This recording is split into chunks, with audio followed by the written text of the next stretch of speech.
Rugby, America's first professional rugby league, loaded with big ambition, star signings, and a fresh vision for the sport. But behind the scenes, chaos was brewing. In less than a year, it all came crashing down in spectacular fashion. This is the story of pro rugby's rise and its devastating fall. Rugby in the USA is by no means a new phenomenon, as it was first officially played in 1874 in a match between Harvard and McGill University. And even before that, there was rugby-like games being played as far back as 1858. But rugby would come at odds with another ball sport that was growing in North America called gridiron, or more colloquially, American football. This sport had its roots in both rugby and association rules, but its main growth came after Walter Camp, who's dubbed the father of American football, came up with the idea of the scrimmage as opposed to the scrum and the down system. Then later, the legalization of the forward pass in 1910, which saw this code of football vastly outpace that of rugby. But rugby would continue in the USA into the 20th century, and the USA even won 2 Olympic gold medals in the 1920 and 1924 rugby events. But by then, the death nail for rugby was firmly in the coffin. With the founding of the NFL in 1920, many rugby players started plying their trade in this professional code as opposed to remaining in the amateur ethos of rugby union. Even many of the players who played in the 1924 Olympic final were college football players as opposed to rugby players. Rugby would continue as a niche sport in the USA, but would start to gain in popularity again come the 1950s, with some colleges starting recreational teams, and it made the news in some parts of the States when Heisman Trophy winner Pete Dawkins played for Oxford against Cambridge in 1959. And in the same year, the first Sevens tournament in the USA was played over Thanksgiving weekend in New York. And by 1975, the governing body of rugby in the US, USA Rugby, was founded, and America played their first international rugby match since they beat France in the 1924 Olympics final when they played Australia on the 31st of January 1976. Rugby would continue to grow in America over the latter quarter of the 20th century, and they would even play at the Inaugural World Cup in 1987. By the mid-90s, rugby had become a professional sport, and in 1997, the first national rugby league in the USA was formed, called the Rugby Super League. But this was only an amateur tournament that lasted until 2012 to be replaced by the USA Rugby Elite Cup, which only lasted 1 season. But it was becoming clear that without a professional system of their own, rugby would once again be left behind in the USA. So in 2015, an announcement was made about a new professional rugby league coming to the US called PRO Rugby. And let's just say things didn't quite go as planned. It was formed by Doug Schoninger, who was the owner and CEO of Stadium Capital Financing Group. It was officially sanctioned by USA Rugby in 2015 for the tournament to start with 6 teams in April of 2016. The first team to be announced was Sacramento Express, who are one of 3 Californian teams in the league, which I'm pretty confident is more than a coincidence because California is the US state with the biggest connection to rugby, perhaps outside of Hawaii. In the 1910s, rugby boomed in California due to the banning of American football in multiple colleges around the state. And to this day, Berkeley is one of the best rugby colleges in the USA. The majority of the USA team to win the rugby events at the 1920 and 24 Olympics were from California. The other 4 teams to take part in the first season were San Diego Breakers, San Francisco Rush, Ohio Aviators, and Denver Stampede. And yeah, that's right, other 4, not 5. Because even though there was meant to be 6 teams, they were only able to get 5 up and running in time for the first season. Oh, and I actually slightly lied there, because the team based in Sacramento may have been the first to be announced, but they weren't actually called Sacramento Express. At least not yet. You see, every team in this league was brand new, created for and owned by Pro Rugby. So they wanted to go with fan votes for elements like team names and badges to try and give the fans a closer connection to one of the clubs. But what that ended up meaning was that the competition kicked off before the team's names, badges and identities had even been established. It wasn't until the 6th of June that the names of the teams would be announced, just after week 8 of the competition, which was halfway through the league season. It took until the halfway point of the league for the clubs had names, let alone badges. Their badges were literally just the Pro Rugby logo, and they're trying to pass this off as professional. Anyway, back before the season started, there was some confusion around whether it would even start in the first place, with there being apparent radio silence between the announcement of the second team, San Francisco, as yet unnamed. I mean, just imagine watching the URC and Italy Parma come back next week to find out what their actual name is or playing. It's a f***ing joke, man. I need to move on, let's just move on, okay?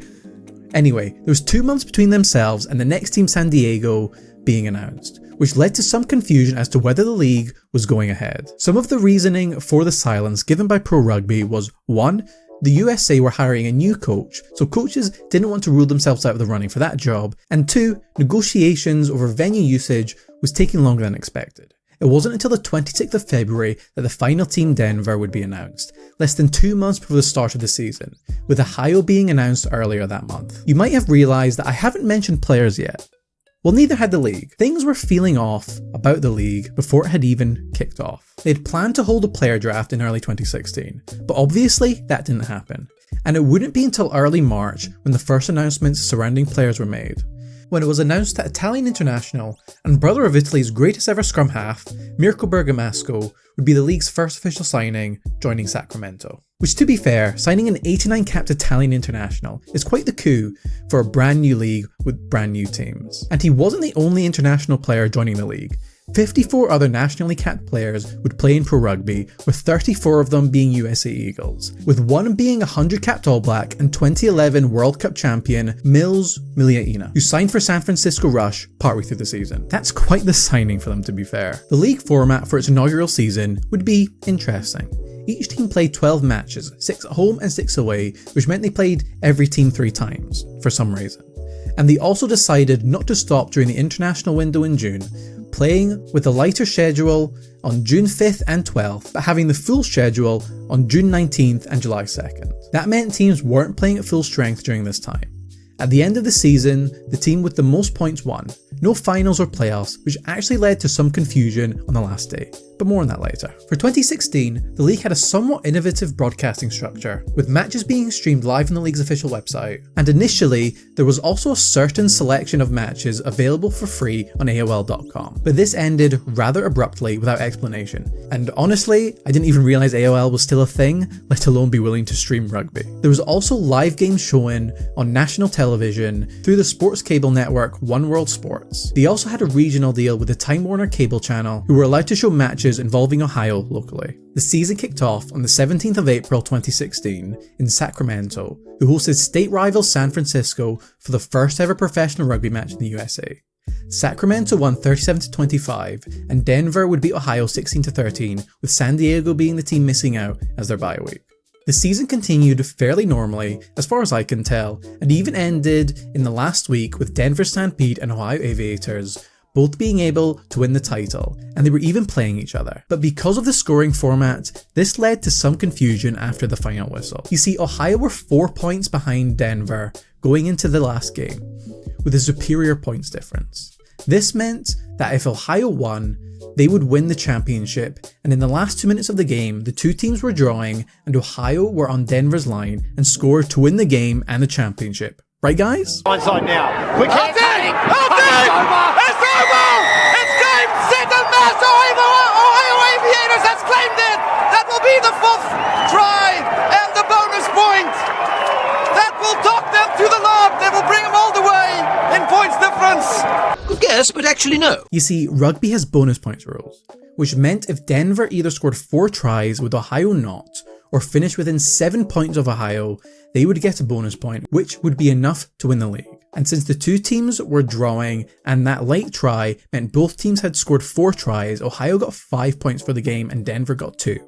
Enough to keep them on top of the league and win the first ever professional rugby league in the USA. Despite some issues before the league kicked off, it appears that for the most part, the rugby was a success, with no games being cancelled, boasting fairly healthy attendances for a new league, with brand new teams, having an average attendance of just over 1,700 spectators a week, and with most matches being competitive affairs outside of the odd drubbing. But the same couldn't be said for the off-the-field shenanigans that were to come. At first, everything seemed fine, with Pro Rugby announcing its plans to expand the league for the next season to 8 teams, and for the league to be split into an East and West conference. They also had plans to expand into Canada as part of this, with Pro Rugby close to securing a deal for new teams in Toronto and Vancouver. But in November of 2016, Rugby Canada announced that a deal could not be made as Pro Rugby wanted an exclusivity deal for professional rugby in Canada, which would mean Rugby Canada would have been unable to sanction professional rugby outside of Pro Rugby. In a fairly petty response to this, Pro Rugby announced that it would no longer contract Canadian players. I'm sure that's not a bad sign for what's to come. is it? But 1 month later, Pro Rugby wound up San Francisco Rush, citing a lack of venue and support from local media, before on the 20th of December, 5 days before Christmas, after according to Doug Schoninger, it became clear that the USA had no plans of extending their 3-year exclusivity deal, they informed all contracted Pro Rugby players that in 30 days their contracts would be terminated and the league would fold.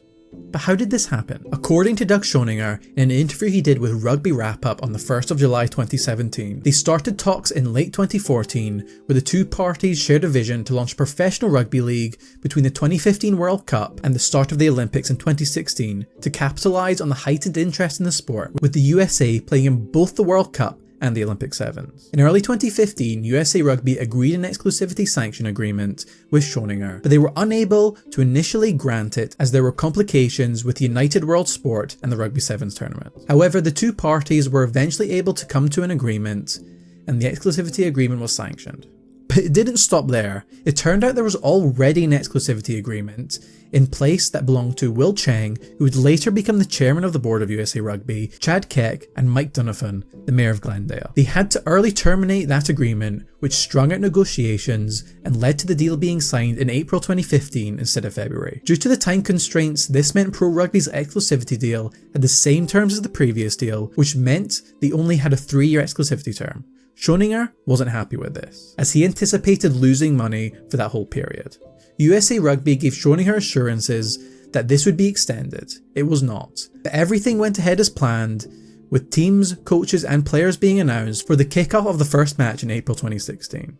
But only 2 weeks later, the USA Rugby CEO Nigel Melville resigned without notice, raising concerns over support for the Pro Rugby going forward. In his press release, where he mentioned his accomplishments, Pro Rugby wasn't mentioned once. According to Schoninger, he was told that Melville would renegotiate the sanction agreement with Pro Rugby, as well as the Rugby Sevens, before Dan Payne would take over the role as USA Rugby CEO. Schoninger suggested shutting down the league only 2 weeks in, but was given assurances that nothing had changed and everything would continue as planned. The Rugby Sevens sanction agreement was renegotiated, but Pro Rugby's was not. Melville left at the end of June, and in July, USA Rugby chairman at the time, Bob Latham, gave an interview saying he would support a Pro 12 team, now URC, in the USA. Schoninger was not happy, and said that this would breach the exclusivity agreement, and became aware that conversations between USA Rugby and the Pro 12 had been going on for months, but nothing would come of these talks. Schoninger described this as double dealing, and it led to the breakdown between Pro Rugby and USA Rugby, and its eventual cancelling of the following season. Schoninger was critical of the lack of support from Pro Rugby, where Will Cheng, Dan Payne and John Mitchell were the only USA Rugby executives and board members to attend games. The USA Rugby Direct High Performance also did not attend any games, despite 34 USA internationals playing in the league.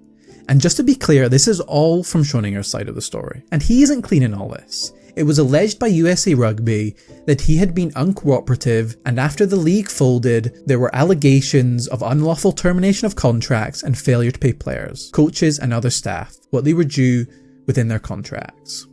It was also alleged that he did not provide for healthcare coverage, which was allegedly promised to the players. As you can probably imagine, the action surrounding Pro Rugby led to a lot of court cases between different parties. In 2018, Schoninger tried to sue USA Rugby, alleging that their talks with other professional rugby leagues were in breach of their exclusivity agreement, and multiple lawsuits were also brought against Schoninger for his failure to pay staff members and a catering company that provided for one of the teams. But from the ashes of Pro Rugby rose the phoenix that is Major League Rugby.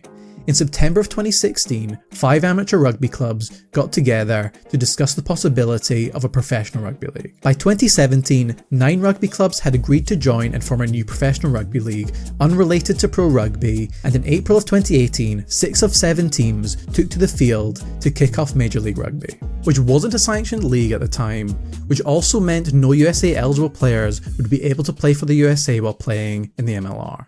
But in 2019, after Schoninger's exclusivity deal had run out, USA Rugby officially sanctioned the MLR, and it's continuing today with its 8th season, with no sign of slowing down. And yes, Schoninger did threaten legal action, but nothing came of it.